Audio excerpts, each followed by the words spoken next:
Bonjour, je suis Guillaume Bigot, directeur de l'école de management Léonard de Vinci.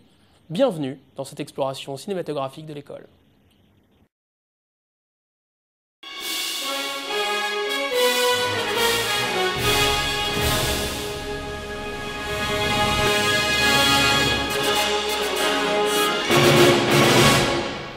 Je suis directeur de l'école de management Léonard de Vinci. Ça ressemble à une école de commerce, ça en a la couleur, l'odeur, mais ce n'est pas une. Les écoles de commerce très coûteuses sont des écoles de commerce qui sont de plus ou moins grande qualité, mais elles ont toutes cette caractéristique, en tout cas d'avoir en leur sein des élèves qui appartiennent à des milieux sociaux très favorisés. Or ici, on a 30 à 40% de gens qui sont issus de milieux modestes. Puisque nous trouvons du travail, 95% des gens qui ont le diplôme ici, il n'y a que 5% des gens qui sont au chômage 6 mois après le diplôme, et que 40% des gens chez nous sont issus de milieux modestes, c'est donc la qualité de notre formation qui permet de trouver du travail, et pas les réseaux familiaux.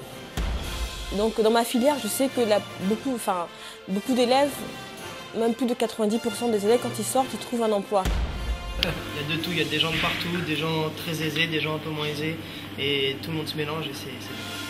Et comme le pôle Léonard de Vinci est assez réputé au niveau des matières et au niveau de l'apprentissage, ça m'a tout de suite intéressé. Monter mon entreprise. Ensuite, moi je vais me spécialiser plus tard en marketing. Donc c'est vrai que les cours de marketing sont très intéressants, très poussés. Ça nous donne vraiment les bases indispensables et en plus ça nous booste, ça nous donne envie. S'ils ont des projets d'entreprise, on les aide à développer leur entreprise. Je me vois donc pas fonctionnaire, mais j'ai envie de travailler en B2B avec l'Allemagne et des pays d'Europe de l'Est parce qu'il y a une belle demande. L'internationalisation, c'est un slogan dans beaucoup d'écoles, la mondialisation, tout le monde en entend parler. C'est souvent pas une réalité. C'est pas une réalité parce que les échanges académiques avec d'autres universités sont bricolés. Nous, on va justement essayer de ne pas faire ce que font les autres. Alors, c'est-à-dire que dès l'année prochaine, la 3e année de mon école sera enseignée totalement en anglais.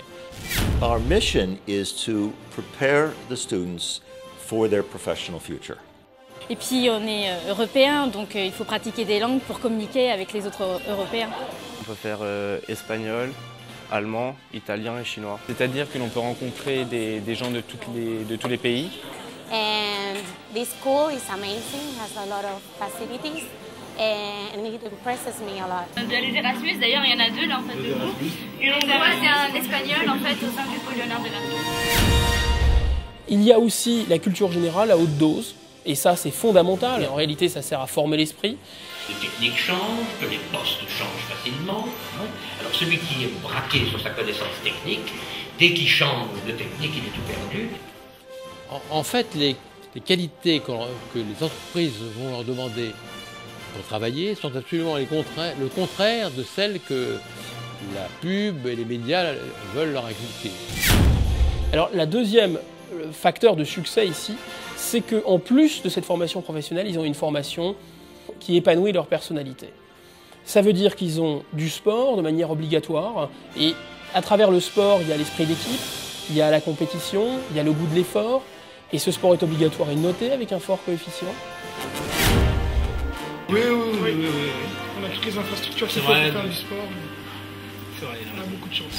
La troisième qualité ou le troisième ingrédient qui fait que la mayonnaise prend, la sauce prend, c'est qu'il y a un mélange de volonté, de motivation extrême chez les étudiants et de modestie.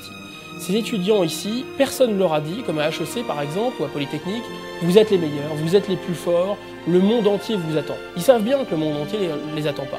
Et ils savent que quand on n'est pas invité quelque part, il faut venir avec son assiette et ses couverts et s'installer à table.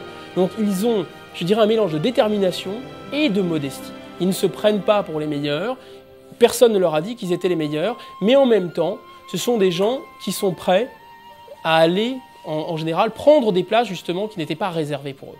Cet état d'esprit est très proche finalement de l'état d'esprit des gens qui travaillent dans des entreprises, dans le secteur privé, où il y a une concurrence très rude. Ils sont d'entrée de jeu, on peut dire, dans la concurrence et dans la compétition.